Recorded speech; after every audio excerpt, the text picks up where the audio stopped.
Okay, we have Coach Napier. He's ready for questions. We'll start right here on the front row.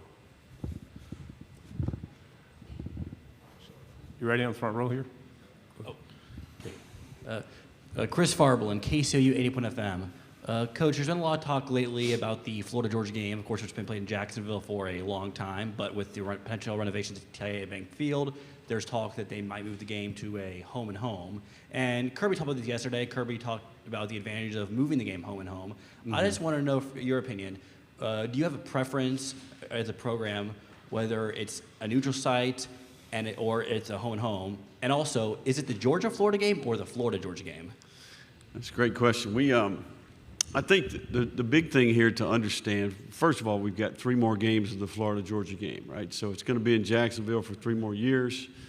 I do think that, when you dig into this thing, obviously I've been asked that question a million times. There is definitely an advantage for it to be a home-and-home, right? There's no question. It's another recruiting opportunity for your program in what we all know, Kirby and I both understand, is going to be an unbelievable venue and environment for recruiting. But there's also economic implications, big picture-wise, for the athletic department in terms of creating revenue, right? So we're going to have 3 more years in this current dynamic. And then I do believe because of the renovations in Jacksonville, we'll have an opportunity to make the Florida-Georgia game a home-and-home, right? So that time's coming. In the meantime, the Gators have got a lot of work to do. Right side, second row. Kennedy Wright with CBS 42. In what ways could we see the defense improving under Austin Armstrong? Well, I think that we're all benefiting from being in year 2. There's a compound effect of year 2. I continue to say that. One of the things that I think maybe gets overlooked is all the defensive assistants that we had in place, we've retained.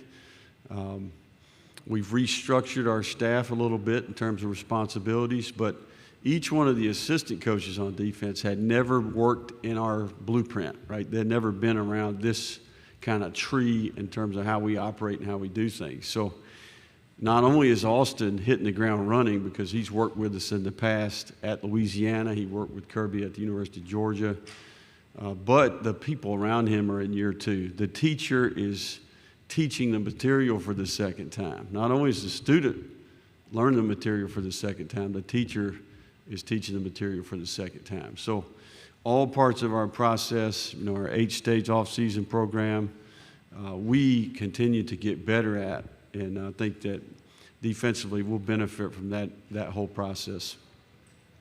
Left side, second row. Hey, Coach. Ben Bobick, Local 3 News in Chattanooga, man. Murray County High School, obviously very proud of you and what you've been able to accomplish. Your brother taking over the high school football program last year into this year. Man, how proud are you and how much satisfaction do you get out of that, seeing him take over what your father was able to build, and how often you communicate with him and the folks back there at Murray County and what they're doing down there? Yeah, my mom is actually at the house right now helping out keeping the kids, but she still lives in the same house, and certainly for Kurt to get an opportunity to go back and be the head coach there at Murray County High was, a unique opportunity. But, I think that place is in the fabric of who I am, right? I mean, the people I've met, the things I learned. It's a tough blue-collar community, farmers, carpet mill workers, very much a chip on your shoulder to some degree, and I think that my dad was a high school coach there. So I was connected with all people in that community and certainly benefited from it. So very proud of Kurt, and certainly, Mom obviously loves the place and still lives right there in the same house. So Chatsworth, Georgia is who I am, if that makes sense. Right side, third row. Sure. Billy Jones, KCOU, Columbia, Missouri. Coach, I'm curious, you built your teams for a long time on power football on the offensive side of the ball. You run for over 200 yards a game this year. Only 2 games you were kept under 100 yards. Have you refined any sort of processes in terms of how you convert that into more wins? Because obviously running the ball is a key part. Is there anything you want to add so you can turn all those yards into more points? Yeah, no, I think, it's a brand of football that we played. It's got us here. I do think that when you evaluate our season last year, consistency is what we're seeking, right? And I think it all really comes down to detail and execution throughout the game in all parts of our team, right? Not just offense or how we rush the ball, but special teams, defense.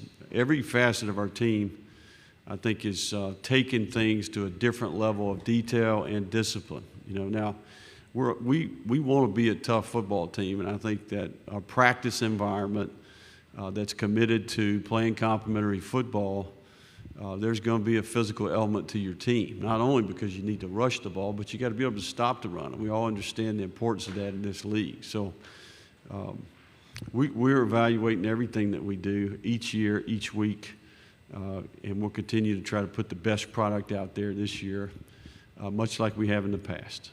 Left side, second row. Tyler Shaw with KBTX and College Station.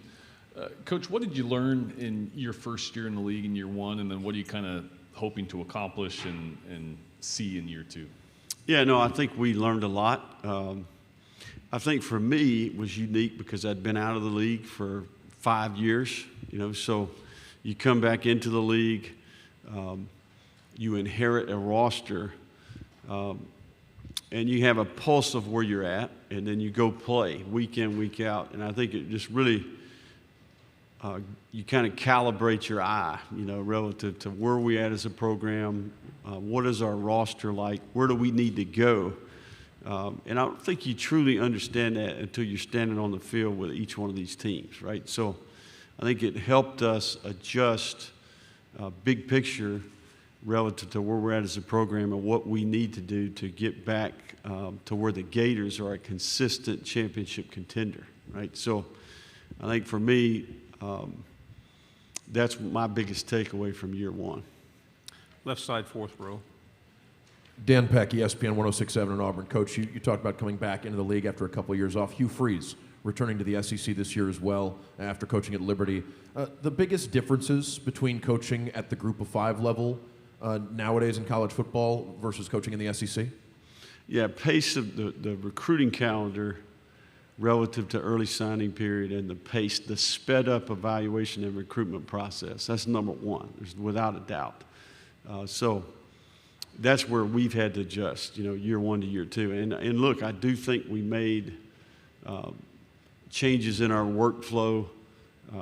I think that we've been able to retain our people, and I think that it's leading to results, right? So we've hired really well. We got a lot of really smart, talented people, some older veterans with wisdom, and then we've got some really young, bright future up-and-comers as well. So I think that's number one on the list. Now, you throw NIL, you throw portal, those are new variables in the game.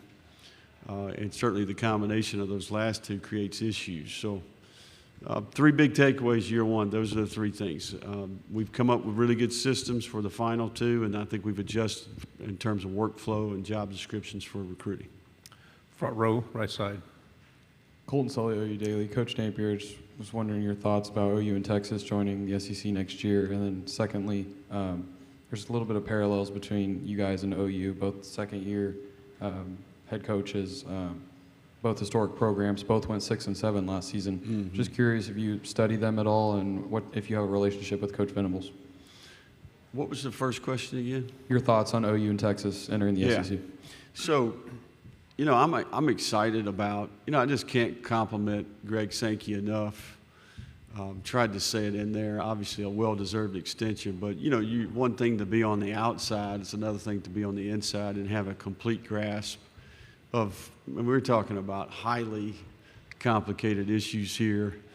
And he's done his job, man. I mean, the SEC continues to dominate under his leadership, well positioned for the 12-team college football playoff.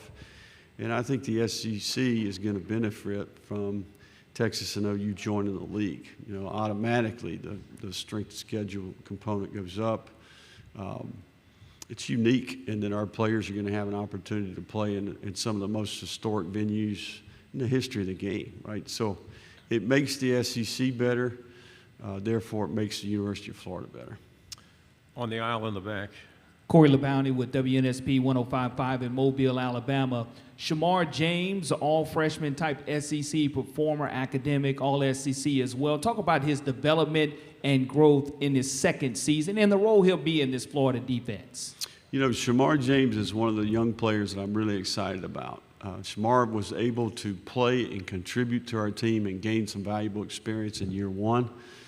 He is intelligent. He's got great awareness. I think he has character. I think he's a player that within that class he has influence. He's a future star for the Gators. And, you know, Shamar showed up last year in early June. You know, he didn't get here until late May, early June. So not only is he going to benefit from that experience, but he's went through this cycle all the way back to January, and he's in a much better place right now. So I think he's got a chance to be one of the more impactful young players on our team, and we're really excited about his leadership and the character that he brings to our locker room as well. Two final questions, front row. Rob Brown, Sideline Sports in Memphis. I have Buddy Martin, Franz Beard, Ben Troop on my show every week, and you talk about expectations. You talked about a narrative. I go back to a great quote by Gandhi: "I won't allow other people to walk through my mind with their dirty feet." You said you're not going to let other people write your narrative. How in the hell could anybody ever have low expectations for a program like Florida? Well, I think it's important to evaluate things in context, right? You know, we talk a lot about this in recruitment. You know, 2008, the Gators won the national championship. That's 15 years ago, the last time the Gators won the SEC or the national championship, right? So the young people that we're recruiting now, they were 1, 2, 3 years old, right? So that's one of the battles that we have is recent success. I do, you know, one of the things I respect about the place is people care, right? You want a job with high expectations. You want a job where there's alignment, there's commitment, there's resources, and we have that. So we are not lacking in any area at the University of Florida. Our player experience right now is as good as anywhere. And I've been impressed with the caliber of people that we've hired. And I think as we continue to evaluate and recruit well and, you know, retain our people, you know, not only the players but staff. And we have consistency in our process, consistency in our systems, the way we create habits, the values that we teach, the big picture approach relative to our purpose. If we can keep people at the core of what we do, we got a chance to do something really special here. Final question, front row. Jack Patterson, WRBL in Columbus, Georgia. Coach, to piggyback off an earlier question, you come from a family of coaches, and one of your brothers coaches in our area, Matt Napier at LaGrange High School. What kind of influence did you have on your brothers, and you know, what things have you learned from your dad that you've been able to pass on, as well as things you've learned in your current position that you've been able to pass on to your brothers who are coaching at high school? Yeah, you know, we're all a product of being the son of a high school coach. I mean, we grew up in this game and consumed with the game. You know, we're on the sideline. We're in the back of the pickup truck picking players up to go work out. We're in the weight room, equipment room. We're running out to get the tea after the kickoff. I mean, this is what we did, right? And I think the unique thing about my dad's journey was late in his life, he changed his perspective, right? I think that he often would say the game of football is about people, it's about strategy, and it's about competition. And it's really important that you always keep people at the top of that list. If you get to thinking you're going to outsmart everybody or outwork everybody, you're not going to get the long-term result that you want, right? So I think for us as his sons, I think we approach the game with that in mind, right? I think that's the unique thing about the game of football. It closely resembles life. I would say better than anything that's out there. You know, there's a handful of things out there that may be the case. And I'm just hopeful that, you know, we can keep this great game that we grew up loving and keep perspective and go about things in a way that he would be proud of. Coach, thank you very much. Great job. Thank you.